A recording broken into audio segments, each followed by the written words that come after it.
ನಿಮಗೆ ನಾನು ಹೇಳ್ತಾ ಇದ್ದೆ, ಪ್ರಶಾಂತ್ ಕಿಶೋರ್ ರಾಜಕೀಯ ತಜ್ಞ, ಸೆಫಾಲಜಿಸ್ಟ್, ಒಂಥರ ಅಂದರೆ ಇಡೀ ದೇಶದ ರಾಜಕೀಯದಲ್ಲಿ ಏನಾಗುತ್ತೆ ಅಂತೇಳಿ ಭಾಳ 2014ರಲ್ಲಿ ನರೇಂದ್ರ ಮೋದಿ ಅವರ ಅಧಿಕಾರಕ್ಕೆ ಬರುವಂಥ ಸಂದರ್ಭದಲ್ಲಿ ಅವರು ಭಾಳ ದೊಡ್ಡ ಮಟ್ಟದಲ್ಲಿ ಪ್ರವರ್ಧಮಾನಕ್ಕೆ ಬಂದರು. ನಂತರ ಸಪ್ರೇಟಾಗಿ ಅವ್ರದ್ದೇ ಒಂದು ಸಂಸ್ಥೆಯನ್ನು ಯಾರು ಬೇಕಾದರೂ ಯೂಸ್ ಮಾಡ್ಕೋಬೋದು ಅವರ ಪ್ರಭಾವ ಆ ಥರ ಇದೆ. ಅವ್ರು ಹೇಳ್ದಂಗೆ ನಡೆಯುತ್ತೆ.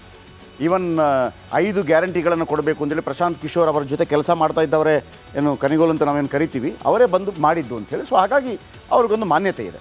ಅವರು ಹೇಳ್ತಾರೆ, ನರೇಂದ್ರ ಮೋದಿ ಅವರು 3ನೇ ಬಾರಿ ಏನಾದರೂ ಅಧಿಕಾರಕ್ಕೆ ಬಂದರೆ ಈ ಬಾರಿ ಅವರು ಪೆಟ್ರೋಲ್ ಮತ್ತು ಡೀಸೆಲ್ ಮೇಲೆ ಅವರು ಏನು GST ಹಾಕ್ತಾರೆ ಅನ್ನುವಂಥದ್ದು. ಏನಾಗುತ್ತೆ GST ಅಂತಂದರೆ, ನೋಡಿ ಈಗ ಪೆಟ್ರೋಲ್ ದರ ಎಷ್ಟಿದೆ? 100 ರೂಪಾಯಿ ಇದೆ. 1 ಲೀಟರ್ ಪೆಟ್ರೋಲ್ ತಯಾರಾಗೋದಕ್ಕೆ ತಗಲುವ ವೆಚ್ಚ 30 ರೂಪಾಯಿ 38 ಪೈಸೆ. 30 ರೂಪಾಯಿ 38 ಪೈಸೆ. ನೋಡಿ 100 ರೂಪಾಯಿ ಇದೆ, 30 ರೂಪಾಯಿ 38 ಪೈಸೆ 1 ಲೀಟರ್ ಪೆಟ್ರೋಲ್ ತಯಾರಾಗೋದಕ್ಕೆ. ಇದಕ್ಕೆ ಕೇಂದ್ರದ ತೆರಿಗೆ ಎಷ್ಟಿದೆ? 32 ರೂಪಾಯಿ 98 ಪೈಸೆ ಇದೆ. ರೇಟೇ 30 ರೂಪಾಯಿ, ಅದಕ್ಕೆ 32 ರೂಪಾಯಿ ತೆರಿಗೆ. ಅದರ ಮೇಲೆ ರಾಜ್ಯದ ತೆರಿಗೆ ಎಷ್ಟು? 23 ರೂಪಾಯಿ 49 ಪೈಸೆ 1 ಲೀಟರ್ ಪೆಟ್ರೋಲ್ಗೆ. ಆಮೇಲೆ ಅದಕ್ಕೆ ಡೀಲರ್ ಕಮಿಷನ್ 3 ರೂಪಾಯಿ 78 ಪೈಸೆ ಇದೆ. 3 ರೂಪಾಯಿ 78 ಪೈಸೆ.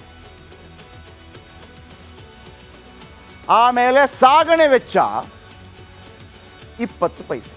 ಸಾಗಣೆ ವೆಚ್ಚ 20 ಪೈಸೆ. ಆಮೇಲೆ ಕೇಂದ್ರಕ್ಕೆ ಹೋದಂಥ ದುಡ್ಡಲ್ಲಿ ಒಂದು 70% ವಾಪಸ್ ಬರುತ್ತೆ. ಹೀಗೆಲ್ಲ ಇದೆ. ಇದೆಲ್ಲ ಪಕ್ಕಕ್ಕಿಡಿ. ಕೇಂದ್ರಕ್ಕೆ ಹೋಗುತ್ತೋ, ರಾಜ್ಯಕ್ಕೆ ಹೋಗುತ್ತೋ, ಮತ್ತೊಂದೋ ಮಗದೊಂದೋ ಮಣ್ಣಂಗಟ್ಟಿ. 30 ರೂಪಾಯಿಗೆ ಲೀಟ್ರಿಗೆ ಸಿಗುವಂಥ ಪೆಟ್ರೋಲ್ ನಮಗೆ ಸಿಗೋದು 100 ರೂಪಾಯಿಗೆ.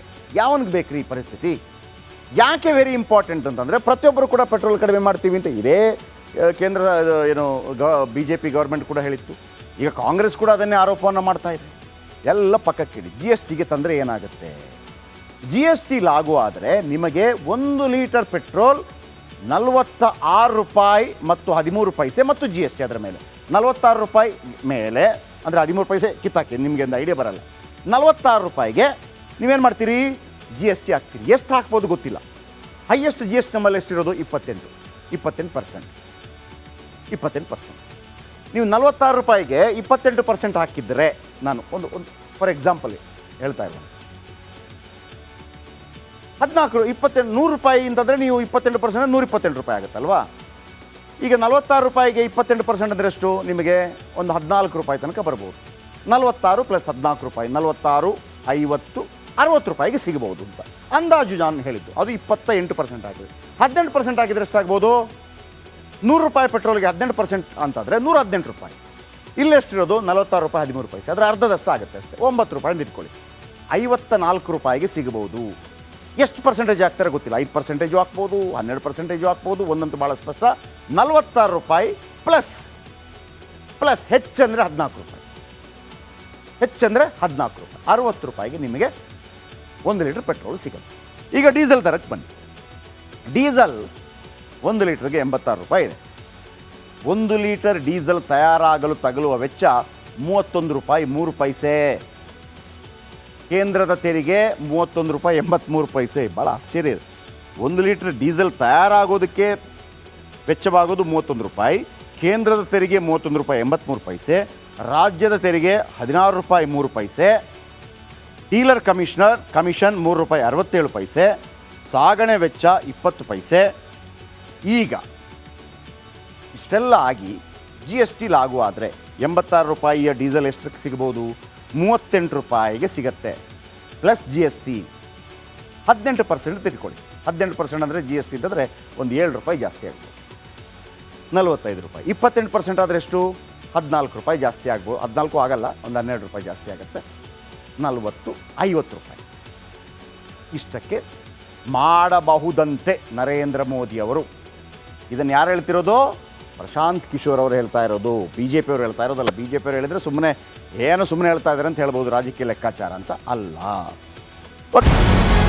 ನಮಸ್ಕಾರ, ಕರ್ನಾಟಕ ಪ್ರೈಮ್ ಟೈಮ್ಗೆ ಸ್ವಾಗತ. ನಾನು ಜಯಪ್ರಕಾಶ್ ಶೆಟ್ಟಿ. ಇಡೀ ಕರ್ನಾಡು ಇವತ್ತು ರೆಬೆಲ್ ಆಗಿ ನಿಂತಿದೆ.